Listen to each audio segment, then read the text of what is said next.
Governor కొన్ని qualifications ఏంటి constitution పరంగా? Citizen of India, okay, Indian citizen అయి ఉండాలి. సెకండ్ది ఏజ్ గురించి మాట్లాడుతుంది. ఇవి కాన్స్టిట్యూషనల్ క్వాలిఫికేషన్స్. ఇవి కాకుండా ఇంకో రెండు కూడా ఉంటాయి. ఏంటవి? కన్వెన్షన్స్. అంటే ఏంటి కన్వెన్షన్స్? అంటే ట్రెడిషన్స్, పద్ధతులు. అవి ఎక్కడైనా రాసి ఉంటాయా?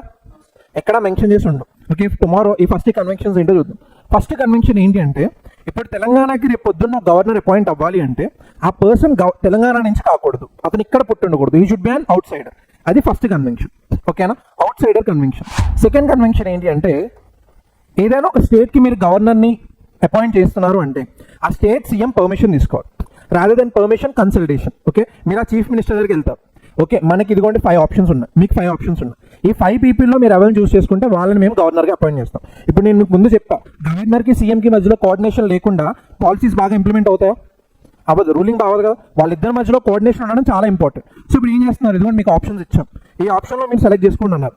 అప్పుడు పాలసీ మేకింగ్ బాగా అవుతుందో తగ్గిపోతుందో? బాగా అవుతుంది. ఎప్పుడైతే కోఆర్డినేషన్ పెరుగుతుందో అప్పుడు పాలసీ కూడా బాగా రన్ అవుతుంది. సో ఇది సెకండ్ కన్వెన్షన్. సో ఈ రెండింటికి డిఫరెన్సెస్ ఏంటి అంటే, రేపు పొద్దున్న లెట్సే ఒక 34-year-old పర్సన్ ఉన్నారు. ఎంత? ఈ పర్సన్ని తీసుకెళ్ళి నేను గవర్నర్గా అపాయింట్ చేస్తాను అంటే అది కరెక్టా రాంగ్? రాంగ్.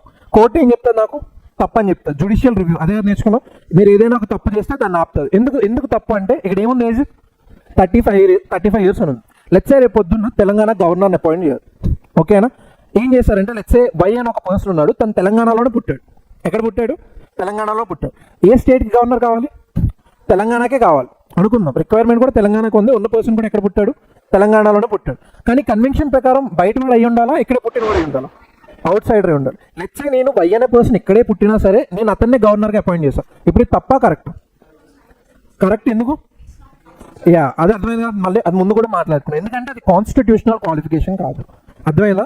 అది మనం పెట్టుకున్న పద్ధతులు. చాలా వరకు మన ఏవైతే పద్ధతులు ఉంటాయో అవి ఎక్కడ రాసి ఉండవు. అది ఏం చేస్తారు, మీరు రాసి ఉందని మీ అమ్మలు కడితే ఏమంటారు? ఇక్కడ రాసి ఉండదు. వాళ్ళ అమ్మలు ఫాలో అయ్యే వాళ్ళు అలా ప్రొసీడర్స్ నుంచి అది మీ దగ్గరకు వచ్చింది. ఓకే, సో రేపు పొద్దున్న ఎగ్జామ్లో మీకు ఏం చెప్తాను, నేను మీకు అదే చెప్తున్నాను. ఎక్కడైతే మీకు డిఫరెన్సెస్ ఉంటాయో అక్కడే క్వశ్చన్ అడుగుతారు. ఓకే, లెట్స్ సే మీరు ఏం చేస్తారు, క్వాలిఫికేషన్ అనగానే మీరు 1, 2, 3, 4 అని 4 గుర్తుంచుకొని వెళ్తారు. ఎగ్జామ్లో వాడు ఏం చేస్తాడు, according to constitution A person should be appointed as a governor only when he's an out cider.